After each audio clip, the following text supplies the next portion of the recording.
Committees raised $13.9 million in second quarter.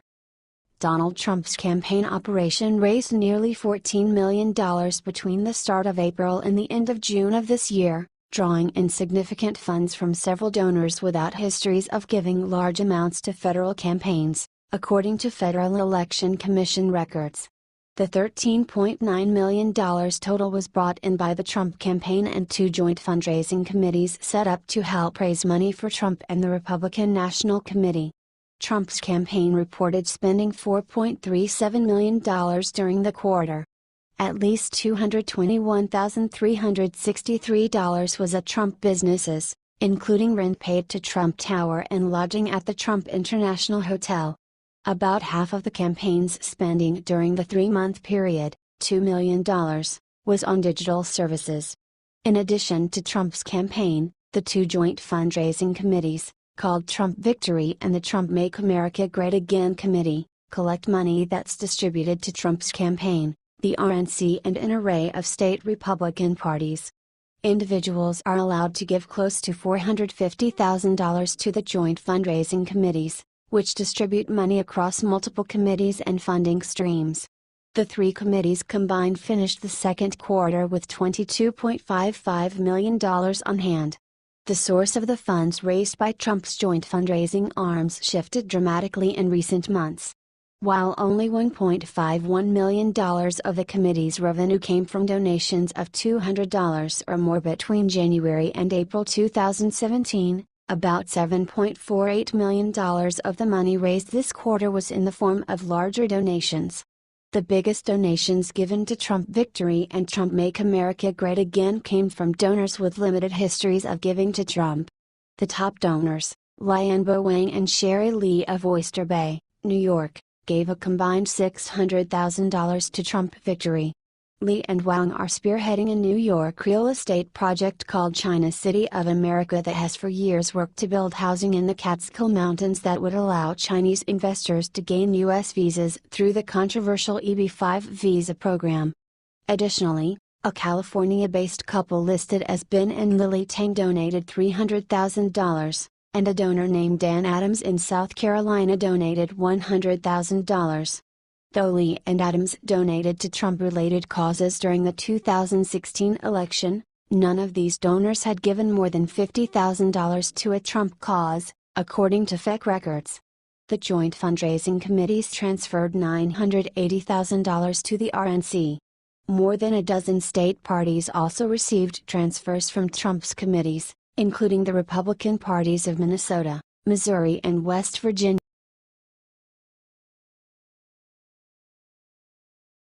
Price, Verma try to quell governor's anxiety over Senate bill's coverage losses.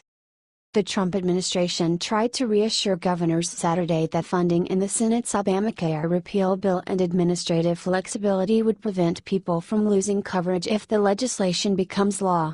Governors of both parties were briefed on the Senate bill, which would dismantle major parts of Obamacare and cap federal Medicaid payments to states, during a closed-door session with HHS Secretary Tom Price and CMS Administrator Seema Verma.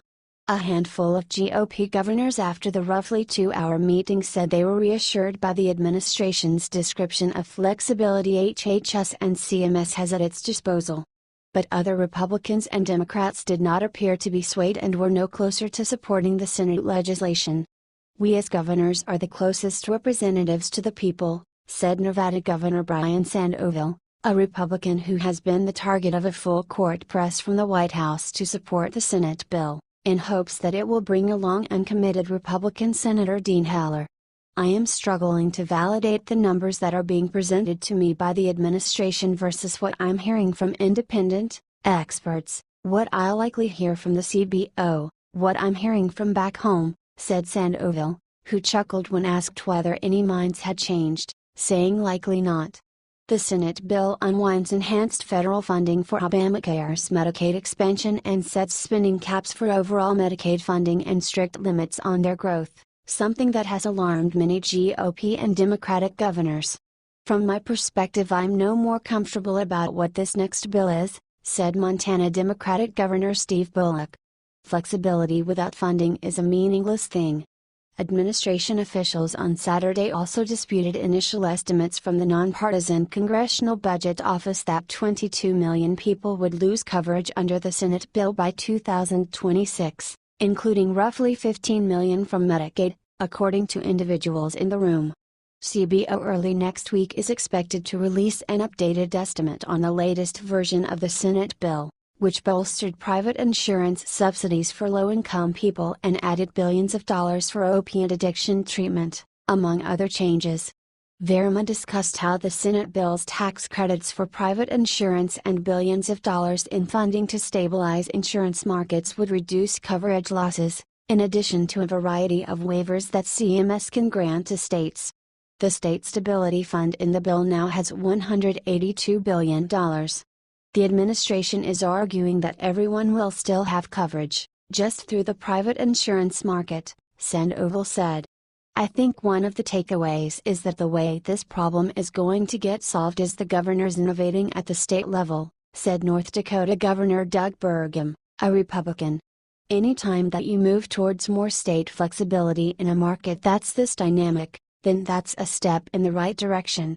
Verma has made similar arguments about flexibility and the extra funding in the Senate bill to moderate Republican senators who are still on the fence about repeal, including Heller, West Virginia Shelley Moore Capito and Rob Portman of Ohio.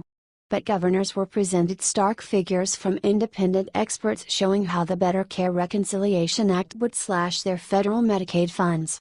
States would see reductions ranging from 27% to 39% by 2036, according to estimates developed by consulting firm Avalier Health and obtained by Politico. In total, the Senate bill would reduce federal Medicaid spending by $772 billion over a decade. I do acknowledge there's additional flexibilities to the states. But at the end of the day it's going to be the flexibility to cut people, said Louisiana Governor John Bel Edwards, a Democrat. You're either going to have fewer people covered, or the coverage you offer will be much less than is currently offered. I'm not interested in that. 15 states would see their federal Medicaid funding decline by more than 35% by 2036, according to the Avalier projections. They include California, Nevada, Kentucky, Washington, North Dakota, Oregon and New Mexico. States that would see reductions between 30 and 35% include Colorado, Arizona, Utah, Ohio, Arkansas, Pennsylvania and Tennessee. One of the emphasis though is the flexibility grants to the states that really are not being factored in sufficiently.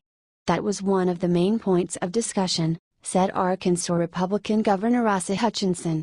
But he still said he wanted to see the Senate bill improve so that the Medicaid funding reductions to states were not as large. The Avalier presentation estimated that Arkansas would see a 32% reduction in federal Medicaid funds by 2036.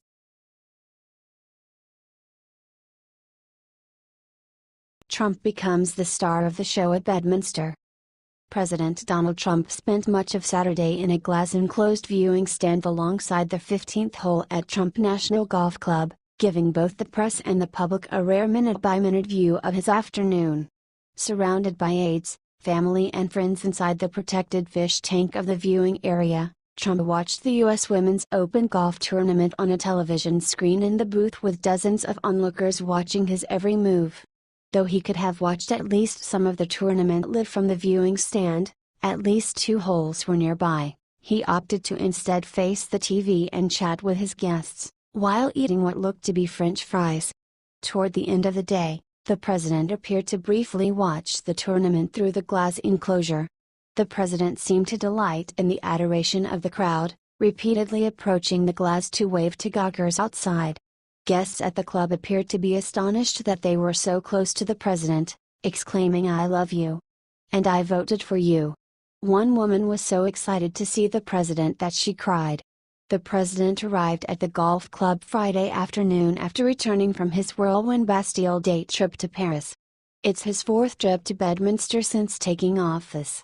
Trump was joined for much of the day by his son Eric Trump, his eldest son, Donald Trump, Jr., and son-in-law, Jared Kushner. who are both under fire for meeting last year with a Russian lawyer who offered dirt on Hillary Clinton before the election, were not seen by reporters. Trump showed no signs that the escalating Russia investigations were weighing on him. He smiled and joked with his guests and greeted several players, at one point giving Norwegian golfer Susan Pedersen a "Make America Great Again" hat. Trump has promoted the golf tournament at least 4 times on Twitter in recent days, using his platform as president to draw attention to the event. The Trump Organization owns the golf club, and the president stands to benefit financially from the tournament. Just got to the US Women's Open in Bedminster, New Jersey. People are really happy with record high stock market, up over 17% since election. Trump tweeted Saturday afternoon. A White House spokeswoman did not immediately respond to a request for comment. Administration officials say Trump relishes his time away from the White House, which can be isolating for any president. The commotion from Trump's visit diverted some guests' attention from the tournament. Most people standing next to the 15th hole were facing the president's box instead of the course. Some volunteers and avid golf fans shushed the crowd as people cheered for Trump. "Quiet. Jesus, we're on a golf course," one person said. Other guests expressed outrage at the president's presence, arguing it is inappropriate to host a women's golf tournament in light of Trump's past comments about women. One woman, who declined to give her name, murmured under her breath that she wanted to give the president the middle finger. The United States Golf Association released a statement Friday morning welcoming the president to the championship and touting his presence as a positive for the tournament. It is the first time a sitting president has attended the U.S. Women's Open and is only the 3rd occurrence in our entire championship history, they said, according to the statement. "Our focus remains on conducting the championship and ensuring a great experience for the players and fans this week." Some competitors similarly described Trump's decision to appear at the U.S. Open as beneficial to the event. Regardless of your political affiliation and whether you are a fan of Trump or you're not a fan of Trump, having a president at a women's golf event is pretty remarkable, golfer Marina Alex said in an interview on Friday. "It's going to draw attention to women's golf that has maybe never been in our favor before."